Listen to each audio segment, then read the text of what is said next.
started.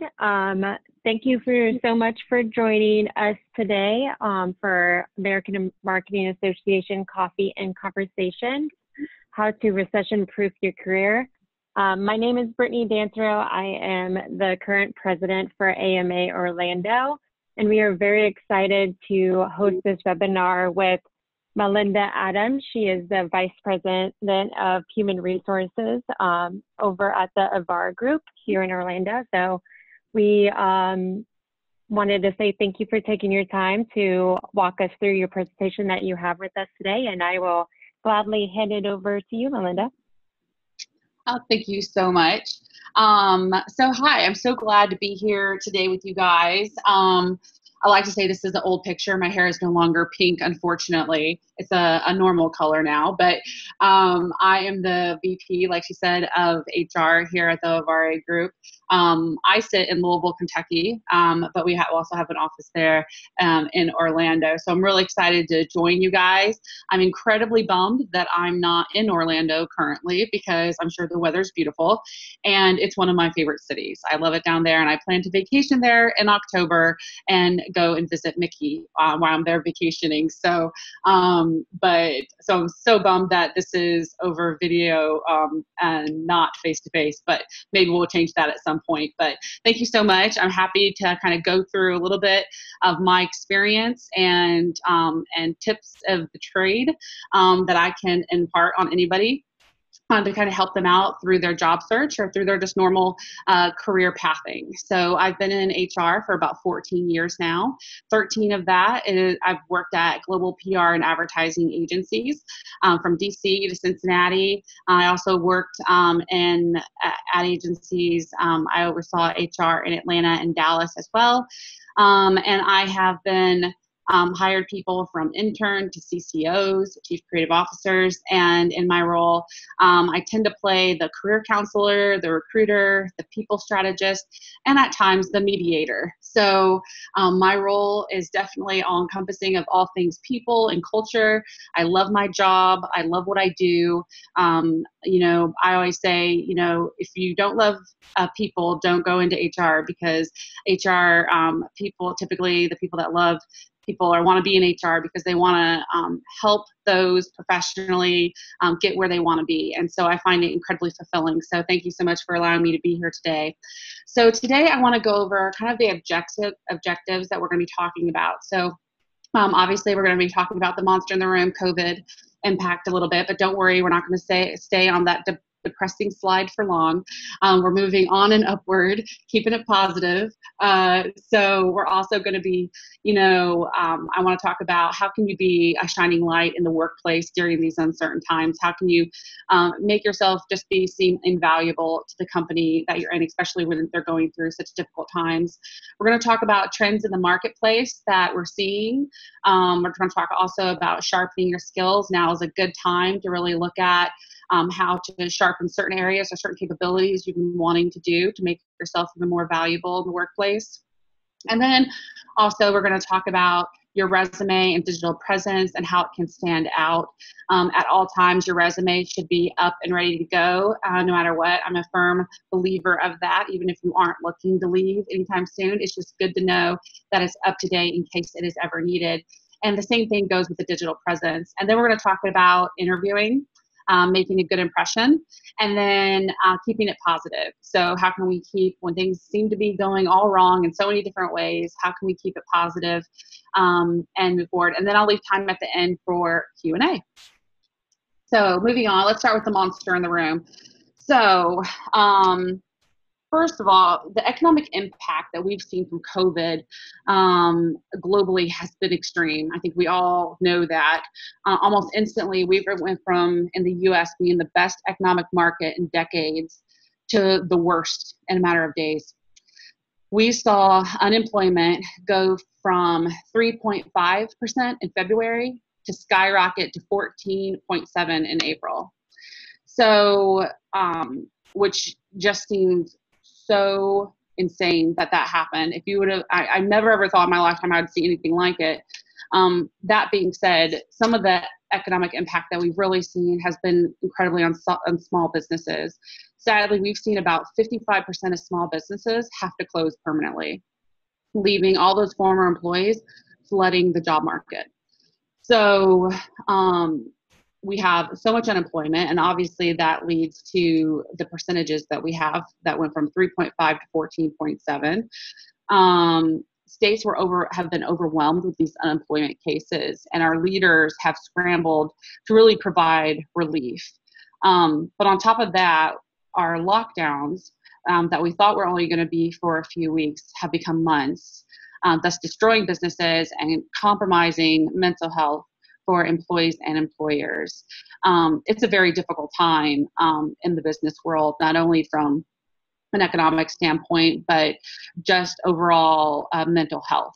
And all of us are under a lot of stress, both personally and now professionally. And so we're going to see that bleed over into the day-to-day of the work. But on the bright side, on the good side, because I'm going to leave this slide on the bright side, is we are seeing signs of life. We're seeing businesses starting to reopen, even though we've lost 55% of small businesses. We are going to be seeing a resurgence of new businesses coming in play, and we are seeing some current business growing. So we're going to talk about that in some of the other slides about what industries are we really seeing grow right now. And then on top of that, I want to leave with even better news, which is the July numbers. So the good news is July unemployment went down to 10.2. So even though it spiked at 14.7 in April, it's already down to 10.2. I'm really hoping August numbers come back and it's under 10. I think obviously it's going to be kind of a slower trickle down. It'll probably take us about a year to get back to 3.5 if all goes well. A lot of economics and financial advisors out there believe that we can get back to that 3.5, but it probably will take us about a year. So basically, we just have to kind of stay the course and know that there is light at the end of this tunnel. It will get better. And yeah, so from there, how do we shine in the workplace for those who haven't been impacted? So we're going to talk about obviously resumes and digital presence towards the end of this presentation. And I'll give advice to those that are currently in the job market, especially when it comes to advertising and marketing, which has been specifically hit pretty hard during this time. But right now, I kind of want to talk about those that haven't been impacted but are in the workplace. This pandemic is new for everybody. Nobody has dealt with anything like this before. Being more patient and giving your leaders the benefit of the doubt is showing your trust and support for their leadership. Leaders are scrambling to do what's best for employees and the company, and they're also trying to balance that with their own personal feelings about what's going on, right? So we have some leaders that are might be more high risk than others. And so they're trying to balance what's good for the business and the people on top of, personally their own feelings. So it's, when a leader comes in and they're having to make decisions about what's going on right now, giving them the benefit of the doubt, it's not just automatically assuming. I think a lot of people just assume they're putting profit over people, right?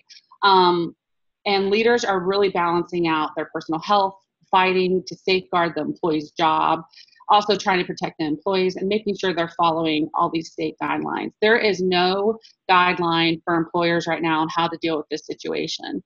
So they're doing the best that they can. So being an employee that shows a little bit of that benefit of the doubt and grace to them is incredible. It stands out. It definitely stands out for someone who is at that level, who has been going through this myself for the past 5 months. Somebody that shows trust and leadership is definitely something that stands out as a positive and very helpful during this time. So also I want to go into watch your nonverbals. It sounds simple, but man, people have a hard time with this one. And I do at times. And it's really hard to control your nonverbals when you're in such a difficult place, which we all are with what's going on. So experts have always said that 70 to 93% of your communication is nonverbal. So people watch your behavior more than they listen to your words. So what does your energy say? Is your energy that you have around you toxic, or is it engaging? Are you rolling your eyes? Are you not engaging with team members? et cetera, because people will make assumptions based on your nonverbals. And right now, with the climate being so difficult, you do not want people making inaccurate assumptions about where you're at. So I really want to encourage people that, not that they can't bring their true self to work or be genuine in what they do, but just know that your nonverbals speak volumes. And just the more showing that you have a true understanding of what your nonverbals are doing and saying shows a huge amount of emotional intelligence. Because I cannot tell you how many times through my career I've had an executive come into my office and say, can you check on so-and-so? And I'll be like, why? Well, I've been watching them for the last couple of days walking around the office, and they just seem miserable. I think they're just not happy here anymore. I think we might have to pipeline their replacement. I cannot even tell you how many times that happened. Now, as an HR person, I say, let's not make assumptions. They might just be having a bad day or a few days. So let me connect with them. And I connect with the person, and 9 times out of 10, it's personal. They've had a flooding in their basement. They're dealing with childcare issues. But what I say to them is not that you have to go around with a plastered smile on your face all the time, but just be aware of your nonverbals, that it's not saying something that you don't want it to be saying. So with that, good eye contact, active listening, smiling every now and then goes a long way, especially in this type of climate when everyone is really insecure about where everybody's at. So with that, I want to go into being accountable and open to feedback.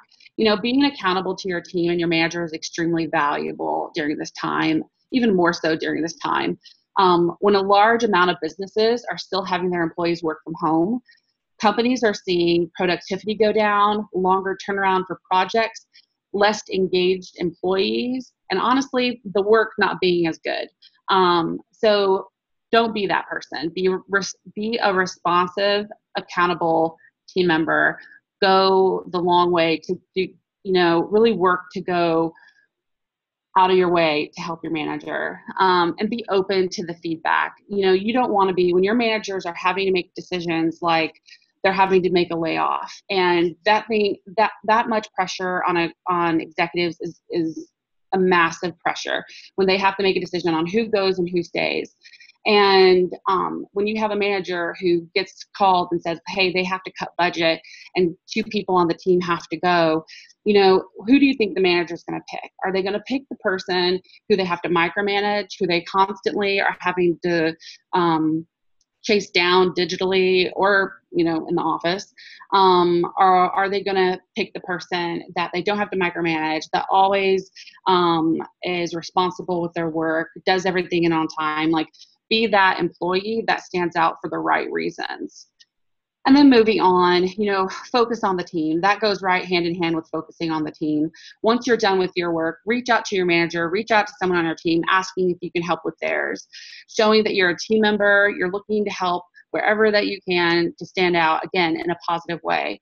So you're really, so many times I've seen this, and I've seen this even before COVID, where you'll have like one person leave and then the rest of the team is still sitting there, turning away for another couple hours. And you always have to wonder, like, what's going on there? And typically it's not surprising when that people start getting frustrated, because they're just like, well, so-and-so got done and then they left, and the person will be like, well, I got done with my work.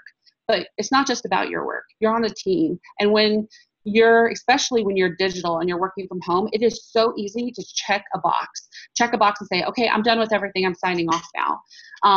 Don't do that. Don't do that. Strive to be the person that goes out there and said, how can I help you out so that you can clock out at a decent time and not have to stay longer? So really be that team player. And then, as cheesy as this might sound, kindness goes a long way. Words matter. Words have the ability, they're amazing. They have the ability to lift people up or tear people down. Most of us remember the quote by Maya Angelou. I think everyone's heard it. Some people are like, oh, I hate it, because they hear it so much. I personally love this quote because it is so critical to HR and so many things. Man, I'm like, if people just like read this quote every day and lived it, man, our workplaces would be a better place. And the quote is, I've learned that people will forget what you say, people will forget what you did, but people will never forget how you made them feel. That has never been such a true statement in the workplace right now.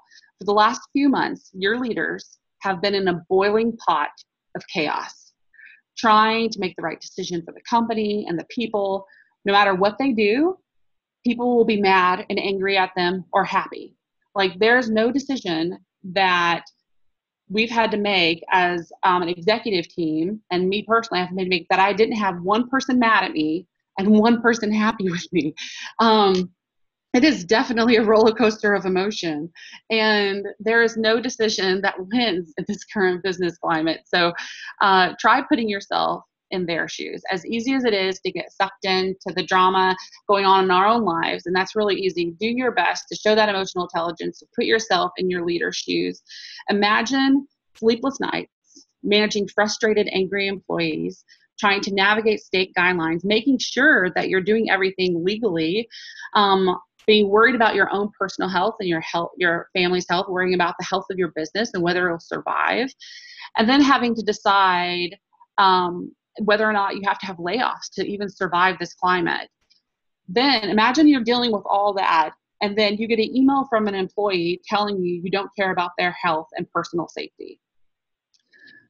That employee just made that leader feel like a heartless corporate villain. That might be really hard for leaders to forget, right? Again, they might forget what exactly you said and how you said it, but they're not going to forget how you made them feel. And it's personal, it's cutting, it's harsh.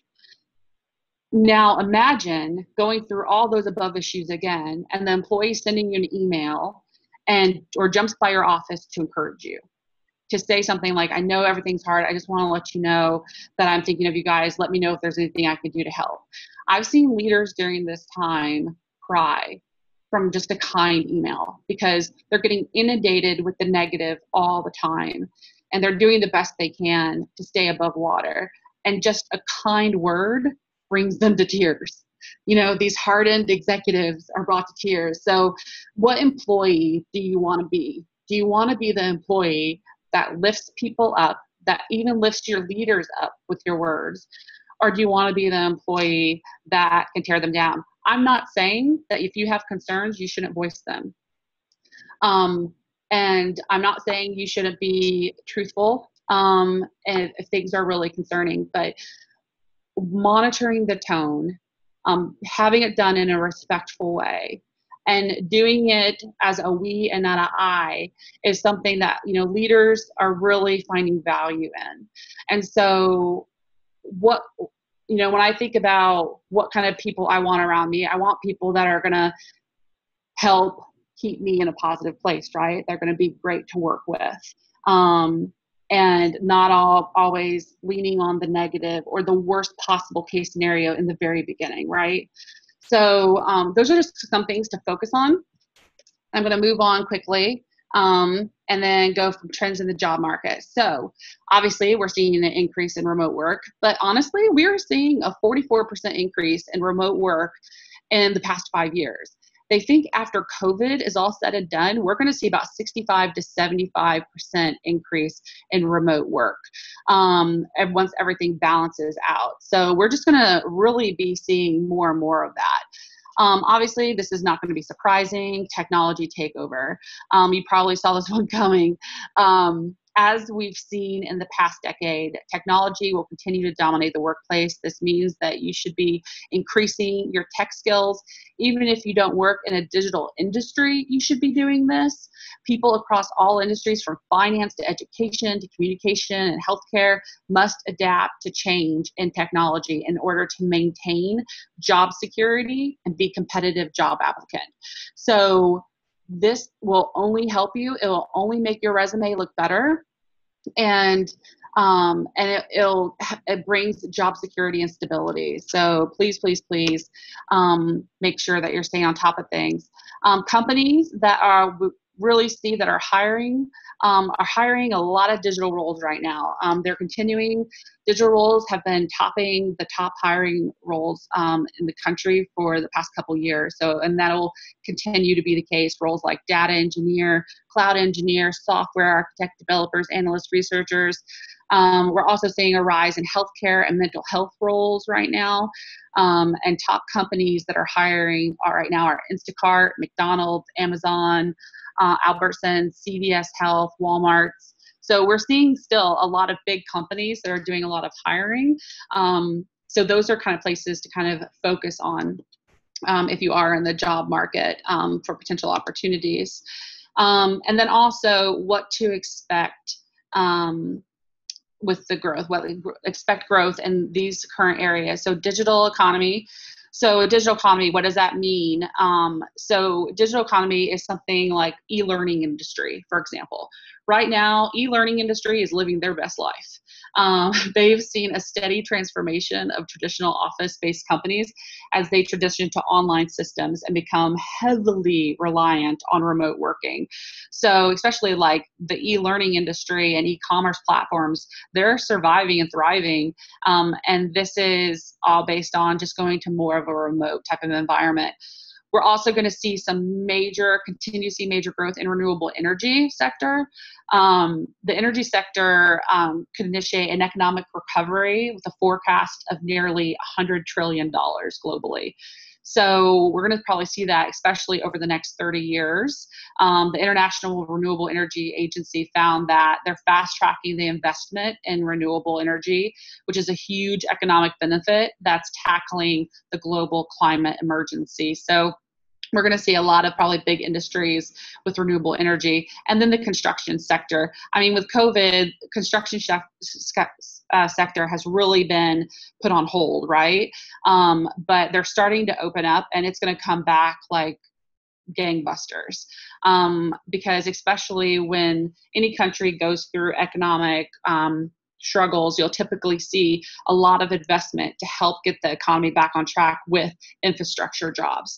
So those are areas and companies that you're probably going to see a big, huge growth and bounce back in pretty quickly. And then from there, in regards to job trends, we're seeing way more for work-life balance. COVID pushed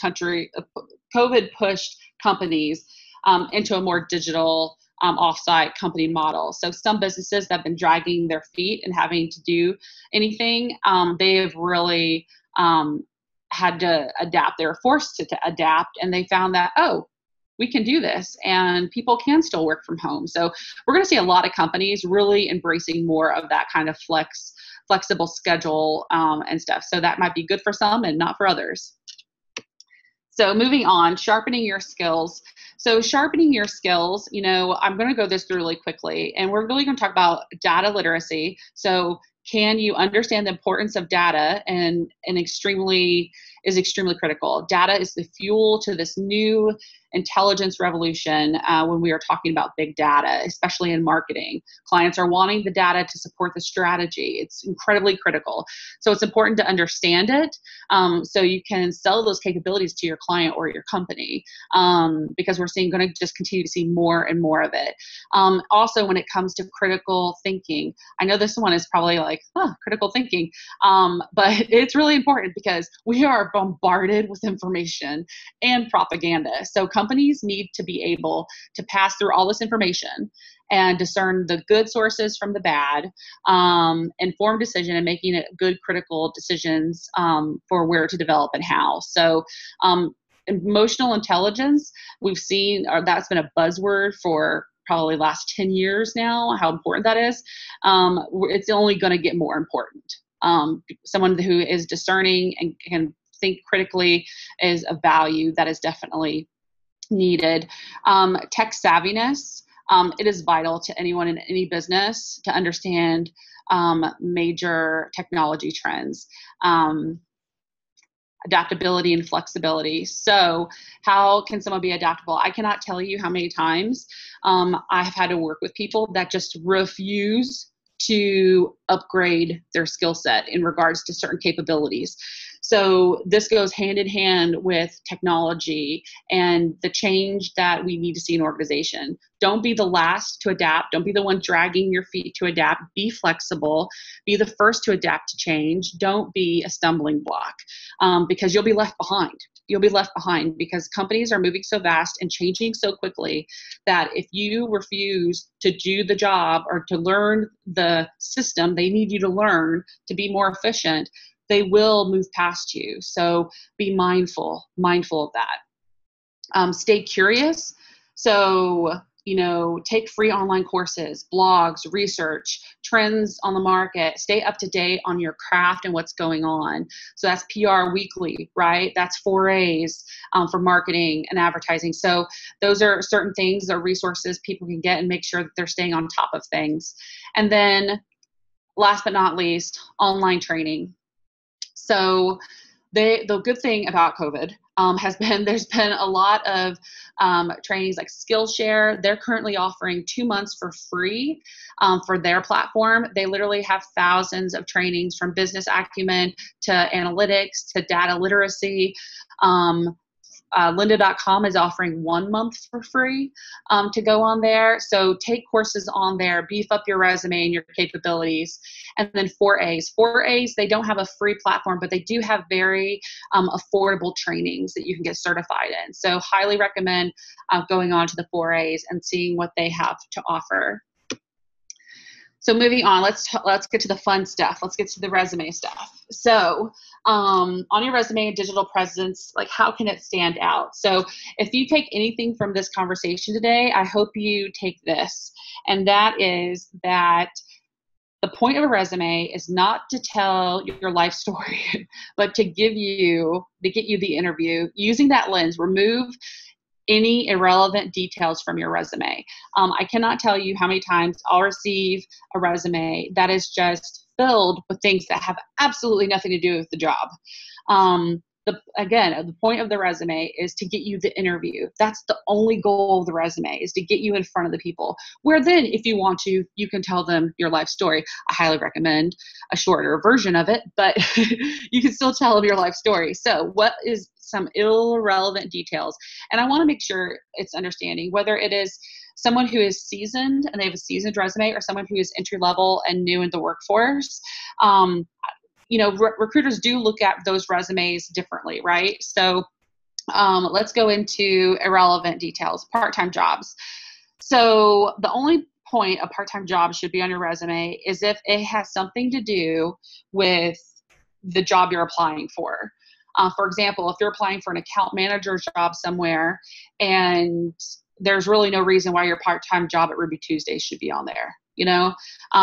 It seems pretty self-explanatory, but you have no idea how many people I've seen people put part-time jobs on their resume, and they think they need a filler because they don't want you to think like, oh, I haven't been working. But it's okay, because all you got to do is say, oh, I've been working a part-time job while I've been looking for my new role. Like, you don't need to add everything in there. Again, the goal of the resume is not to tell your life story, is to get you the job interview. So make sure you put things on there that are relevant. So that means I've seen people put a part-time job on there, and then they're squeezing in their actual work experience, and their work experience only has like 2 bullet points. And I'm like, no, get rid of the part-time job and make it 5 bullet points, because so the recruiter can truly understand what you do and how you did it. We can't figure that out by just a title, because an account manager in one company, it can be completely different in another company. So don't make us do the guessing work, because we'll just move on to the next resume if we have to. What you need to do is put that energy in there. So then from there, social club. So this is really for entry-level employees. Even though I have seen on some seasoned resumes as well. A lot of time, junior level employees coming into the workplace, they don't have a lot of work experience. So they'll put in all their social activities in college, and I've seen even high school. I would just say, that's okay if you truly need a filler and you didn't have a lot of internship opportunities right out of college. But if you had internship opportunities, do not put those fillers in. A recruiter doesn't care if you're a treasury of your sorority.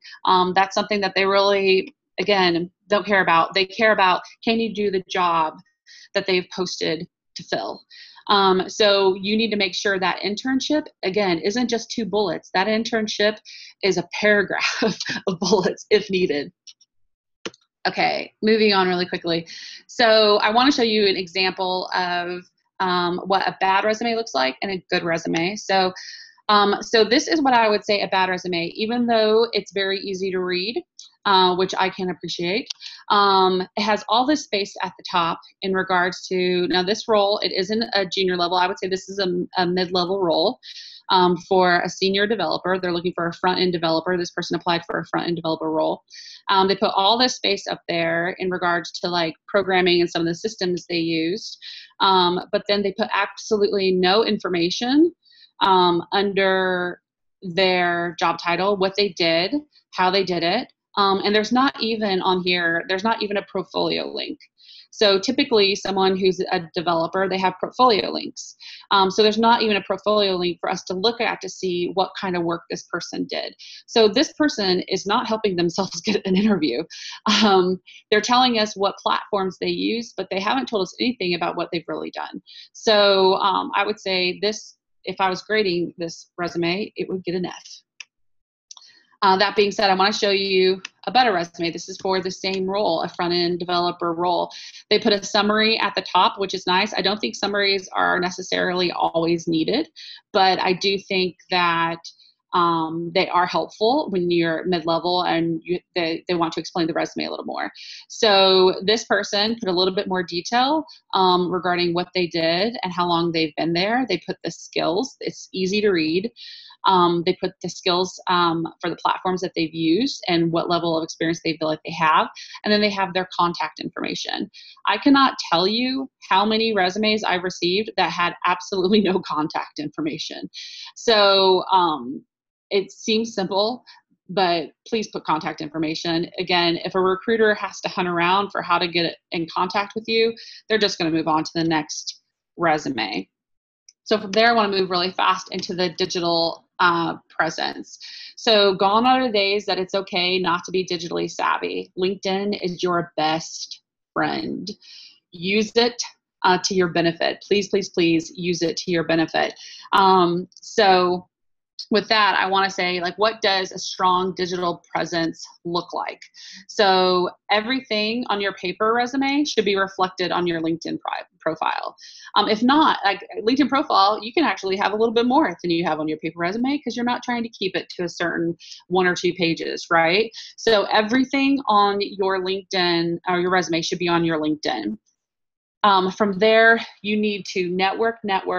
You don't want to have just 5 contacts. You go in and you connect with every coworker, every ex-colleague, every friend, even past friends from college. Like, connect with everybody because you never know when those people are going to help you find a job. And then post and engage with content. Go on there on a regular basis and post away. Just be careful. Know the difference between LinkedIn and Facebook. So LinkedIn, stay away from polarizing topics. Stay to things that really pertain to business. Know the difference between a polarizing view, because that post could cost you a job interview, right? Or it could even cause problems with your current employer. We see all that too. So just be really careful about what you're posting and then making sure it's not too polarizing, that it's just something thought-provoking in a good way. So, and then, so going on to, okay, so this one I'm pretty excited about. And so I want to show you the difference between good and bad LinkedIn profiles. So this is something I pulled from LinkedIn, and this is Sophie. Sophie doesn't realize that it's not Tinder, that she is on a professional site. So I would highly recommend that you absolutely have a profile picture, and it can be even a fun profile picture, but not one where people are wondering if you know the difference between LinkedIn and Tinder. The next is you have this guy who I mean, gosh, I hope he wouldn't put that on a dating site like Tinder, but it's not Facebook, right? So you have somebody that is kind of being inappropriate, but they're being inappropriate in different ways. Either way, it's not going to help you look good professionally. And then I'm going to pick on my mom on the last one. The last one, this is my mom's LinkedIn profile. She has nothing. She has absolutely nothing. She has 5 connections, no pictures, no nothing. She's done nothing. And you don't want to be that person either. You don't want to be someone who's oversharing, but you also don't want to be the one that is literally, a ghost on LinkedIn. So with that, I kind of want to show you real fast. I'm going to take you out of here a little, and I'm going to show you kind of the difference and what a good profile should look like. So it's going to change this a little bit here. And I'm taking you directly to my mom's profile. Now, my mom would say, Melinda, stop picking on me, because she just retired, and so she doesn't care. I would say, Mom, it doesn't matter if you retire. You should always have a good LinkedIn profile, because I'm a good HR person. So, but that being said, so she said she has nothing here. She has nothing here telling her about herself. She had that she was working here, but she doesn't say how long. She doesn't say anything about what she did.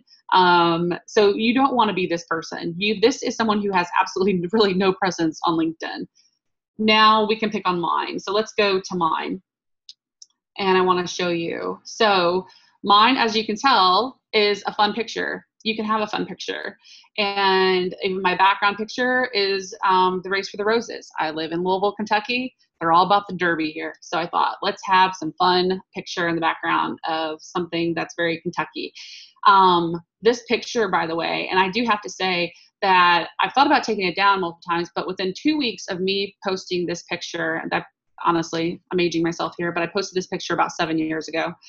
And within 2 weeks of me posting this picture, I had Google calling me. And the first thing the recruiter said to me, he reached out to me and he said that he reached out to me based on my profile picture on LinkedIn. And so I was like, really? And he's like, automatically, I could see that you're fun with a sense of humor.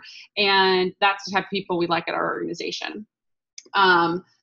Obviously, things I did not end up going to Google, even though it was a great experience to interview with them. And I was very flattered to get reached out to, but all of that from a profile picture. So you don't want something that's too boring, but then it doesn't, like I wanted to represent that that I'm a creative, fun person, and I work in a creative, fun environment, working in marketing and advertising. So to me, this picture is totally fine. But if I was applying for a job at an accounting firm, I would probably change my profile picture. So again, you want to attract the people that the industries that you want to go into. So from there, so under this profile picture, you'll see I have over 500 contacts. In my role, I've talked about a summary of things that I've done, and then you go down, and these are all the jobs I've done. Again, this looks very similar to my resume. It might seem too wordy, but it's giving people a thorough idea of what I've done and making sure. So many recruiters nowadays are poaching people from LinkedIn, and they're contacting people directly from LinkedIn. You can have people endorse you, and then obviously give you recommendations, and then your interests and all that kind of fun stuff. I don't know why that says football, because I am not into football, but I must have clicked that for whatever reason at one point in my life. But that being said, this is what it should look like, because again, if recruiters are looking at your profile, then you want it to say a lot about you, because again, you might not have applied to a job to them, but they could be reaching out to you, right? So from there, we go into things you should also know about LinkedIn is show recruiters you're open to work. So if you click on this right here, you can see really fast. It will tell you, you can put things immediately, I'm actively available, flexible. This tells recruiters automatically whether or not somebody is interested in being reached out to. So if you haven't done that already, go in there and do that. So moving on quickly, I'm looking at the time, trying to make sure I'm not going too far over. And then from there, like I said, keeping your resume and digital resume updated will make it possible to apply quickly when you have opportunities. The few tricks to get your resume to the top of the pile are going to be always applying through companies, recruiting portals. Don't call, but it's okay to email sometimes. So I always get people that will call me right after they apply, and I don't pick up the phones a lot of times anymore. I have to screen all my calls because you just don't have time to deal with every single candidate that could come in. So email after they've had a week or so to look. If you haven't heard from them, it's okay to email. I would recommend reaching out to them on LinkedIn if possible, if you can. I highly recommend people stock companies on LinkedIn. You can apply for a lot of jobs on LinkedIn, and then from there you can really find out who the recruiter is, and then you can direct message them saying, hey, I applied through scroll through your portal. If possible, could you please get my resume to the right person? And so many times, if you do something just as simple as that, they'll write back and they'll tell you like, oh, I don't handle that, but I sent it to the recruiter did. That alone can help put your resume at the top of the pile. So it's not just applying and then letting it go, but it's actually going in and using LinkedIn to your benefit. Know who are the people that are there, connecting with them, and then those can really help you get the interview and even potentially get the job. Moving forward really quickly, and we're almost to the end here, but if you do get the interview, getting the interview and making an impression is so important. So important. So I wanted to give you a few tips when you're on a phone interview, a video interview, or a face-to-face interview.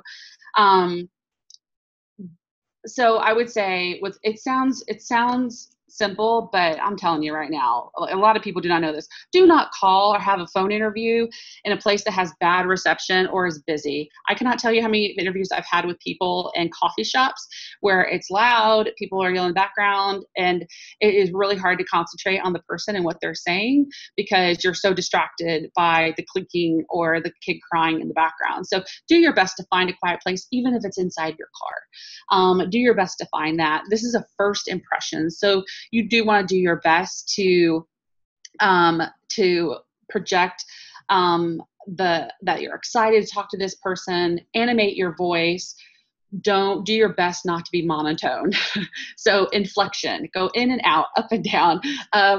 So that is not such a monotone. Monotone just automatically screams, I wish I wasn't here right now. So do your best to be as excited and animated as possible. I look at it as the difference, and the same thing could be said for video interviewing. I look at it as the difference between like acting on the stage versus acting on TV. Like acting on TV, you can be more subtle because there's close-ups, but acting on a stage, you have to project your voice, you have to show inflection, and you have to be more animated. Like that's the same thing for phone interviews and for video interviews. Like you need to be more animated because you don't have the same kind of social cues that you might get from a face-to-face interview. So moving on to video, always come to the meeting, always try to sign in early to make sure that your tech works, that your the camera and the audio works. Just make sure that is up and ready to go. I can't tell you how many times I've been on the receiving end of a candidate coming in and at the exact time and their system's not working correctly. And it's like 15, 20 minutes before we can figure it out. So always just make sure to, do everything you can, and then make sure you have like a distinct background. So if it's in your bedroom, that's fine. Just make sure your bed's made up, or that if you have concert posters or political banners, those are considered kind of unprofessional with the recruiter on the phone. So, I would just try to have as blank of a background as possible, because the more they see of your room, the more they can make assumptions, right? And some might be accurate and some might not. So you want to make sure that you keep everything very like positive in a good way. So, and then of course, because you're not face-to-face, social cues can be hard to detect. So continue to make eye contact, animate your features, do your best to be an active listener, and do your best not to interrupt as much as possible. And always remember to test your camera. So face-to-face interviews, do not be late. So I tell people all the time, I'm like, being over 10 minutes early is just as bad as being 5 minutes late. And people don't believe me when I say that. And I'm like, no, it's true. I've had someone show up to an interview 40 minutes before the interview. 40 minutes. It was a senior level person too. And that is incredibly difficult because no one wants you to just sit in their lobby for 30 minutes. And it is virtually impossible when HR has orchestrated 4 or 5 interviews for them to change everything at the last minute. And so it is looked at as a sign of like, it's very disrespectful. So I just tell everyone, like, a lot of people don't think about that, but please, if you're going into a face-to-face, make sure that you arrive only like 5 minutes early. If you have to sit in your car, sit in your car. If you have to go to a coffee shop, go to a coffee shop. But definitely don't come in too early. And then it's also it's extremely difficult to moving forward, I'm going to move forward a little bit. As we said, first impressions are critical, and communication can be nonverbals are 90% of communication. So strong eye contact, firm handshake, literally that goes a really long way. And I would also say that when you're interviewing face-to-face, I always try to look for ways to connect with the person on the other side of the interview.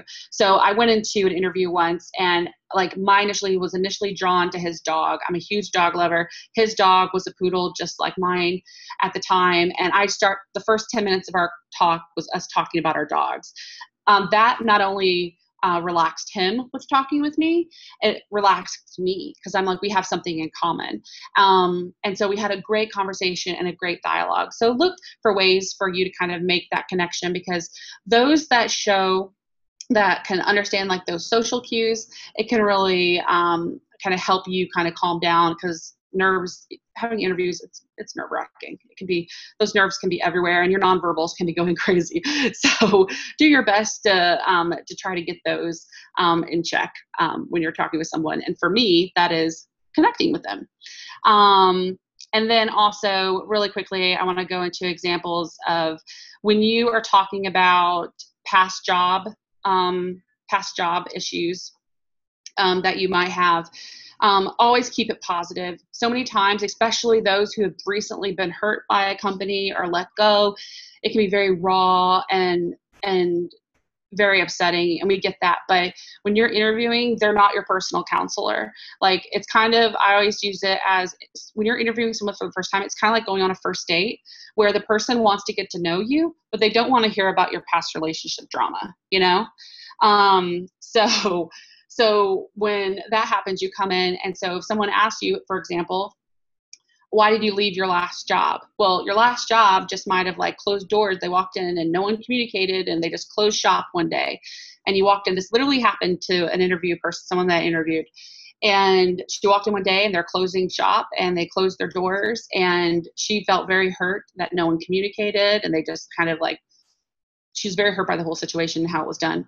And it showed all over her interview. But what she should have done is, when I asked that question, instead of what she did do, I go down a rabbit hole, with a very, very negative rabbit hole, she should have said, you know what, my company went through a lot of economic hardship through everything going on right now. And unfortunately, I came into work one day and found out that they're closing their doors.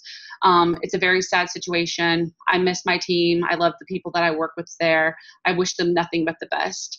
And then leave it there. Because what that automatically does to the person on the other side is like, oh, I'm so sorry to hear that you went through that. Thank you for sharing that with me. And they'll move on to the next question, instead of spending the next 15, 20 minutes talking about the trauma that you just had in your last role, or the bad manager you just had in your last role. Keep it positive, keep it moving forward, because they don't know you. So they don't know if this really was a true trauma, or if you're just like really bitter and angry, So either way, it's like TMI. So just be careful of that when you're interviewing. And then I'm going to leave on a note of try to be positive. So these are tips that help me keep a positive outlook, especially during a really negative time. And again, if you're getting ready to interview someplace, or even your team, and you're feeling a lot of negativity, like, do your best to do some of these things to help you get in a more positive headspace, so that, again, your energy is is coming out as positive and not toxic for those around you. And that's not only going to help you professionally, but that's going to help you personally. And let's be honest, it is really, really, really hard right now to be positive. There's a lot going on. We are being hammered on all sides of the pandemic. We have social unrest. We have polarizing election year. It is so easy to slip into a really, really negative funk. But keeping your mind in a positive place is not only critical to your mental health, but to the people around you. So turn off the news, at least temporarily, minimize social media time, listen to positive podcasts, speakers, music, actively look for the good in every situation. I know I'm sounding a little bit like Mary Poppins, but I love Disney, so sue me. But monitor your emotional health to stay in a positive place. So really have a true understanding. If you are in a bad, negative place, really try to protect the people around you from that as much as you can. And then don't get discouraged by rejection.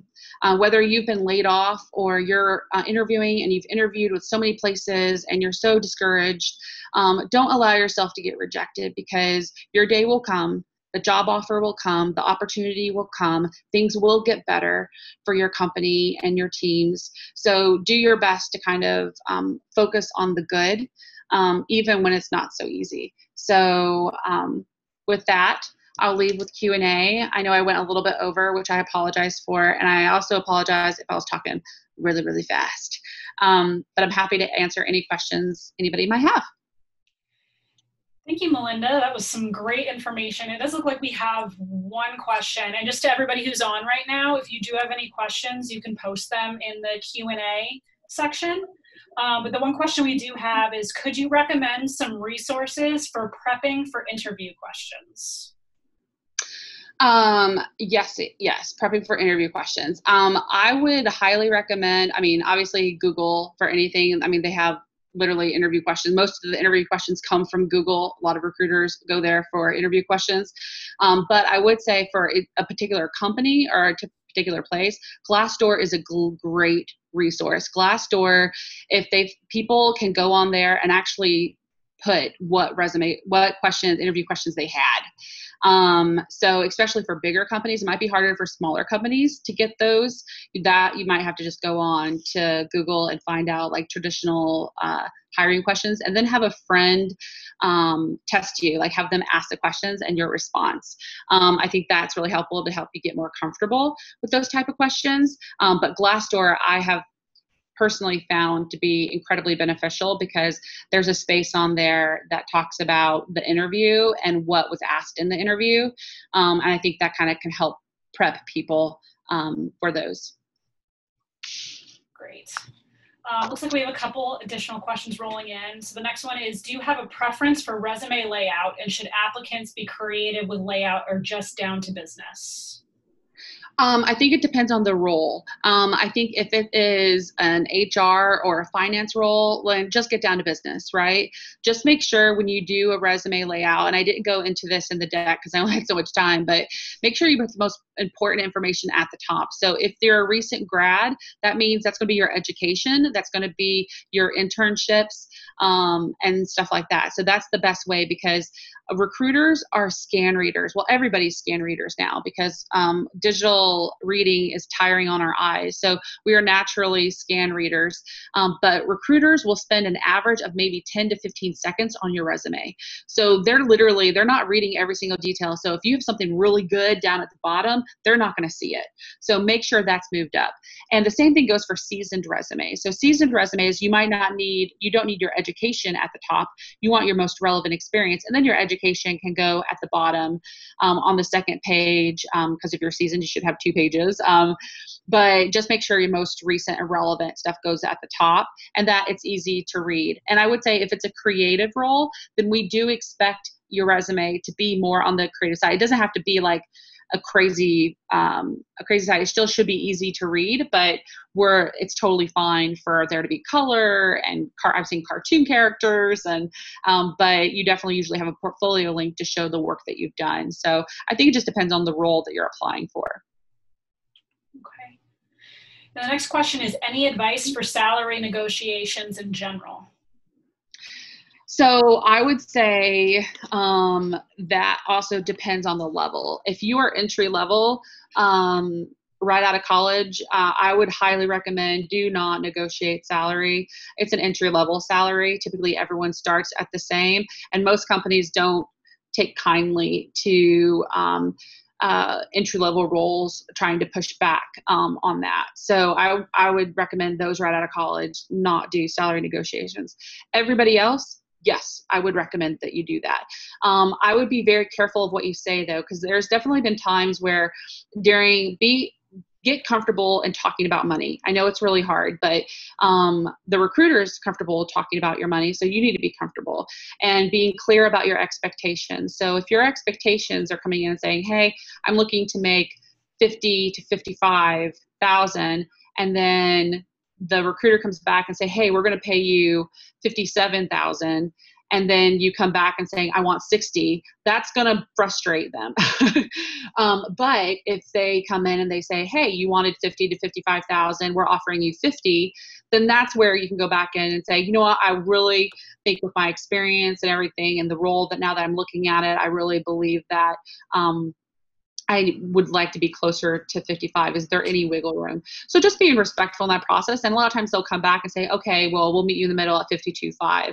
So just kind of look at it like that. I mean, and just always be respectful in tone when doing that, but be transparent. There's nothing worse when I'm doing negotiations. I want, especially women, I want them, because women are notoriously not typically strong negotiators. I want them to push back on me. I'm waiting for them. I typically leave in a little buffer for a little bit of wiggle room because I'm expecting that. So hopefully that's the case. So it's okay to push a little, know your worth and push a little, but just make sure you're not being overboard. If you said that your line was, like I said, 55 and they offered you 57, they're obviously being competitive and want to bring you in the door. So that's the time of that I probably wouldn't negotiate and be like, thank you, I like that better, you know. Great. We have any other questions? No? Okay. Well, Melinda, if you want to move on to the next slide really quickly. So I just want to walk through with everyone really quick. By the way, my name is Rebecca Bouch. I'm the Vice President of Programs for AMA. For those of you who are on, I just wanted to give you a quick rundown of what our club is about and some upcoming events that we have. So if you're not currently an AMA member, our price did recently just come down. It's a great value.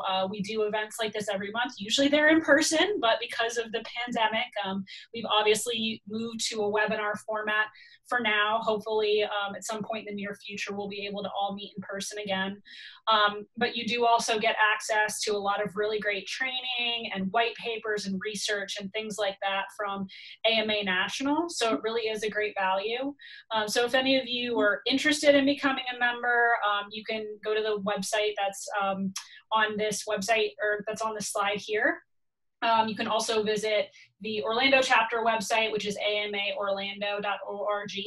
And you can also go to our Facebook page. You can reach out to us via email. We're very happy to answer any questions that you might have. So again, this is just reiterating a lot of just different things that are available to you when you do become a member. The next slide. And I won't roll through all of this just because, you know, we are short on time, but I am recording this and it will go out to everyone. So if you want to look through this a little bit more later, you can as well.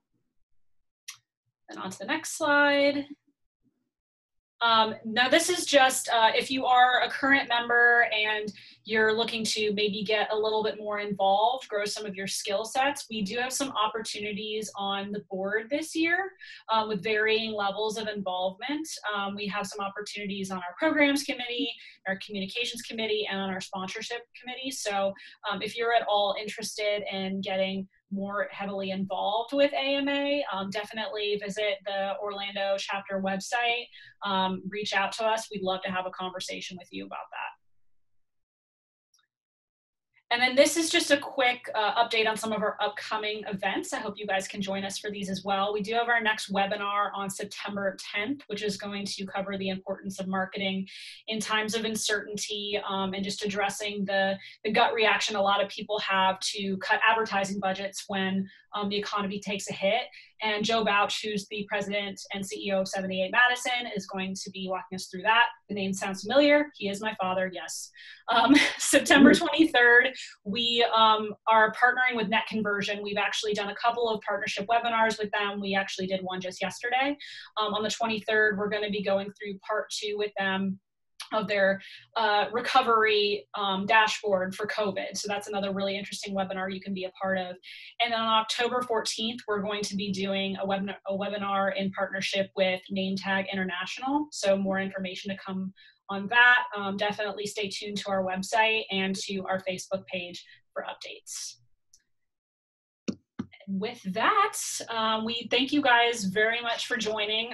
This is just some of our sponsors here. We always like to give a quick shout out to them. We're really happy that you guys were able to join us today. Again, we'll be sending out this presentation afterwards, and we look forward to seeing you for our upcoming events. Hope you all have a great rest of your day.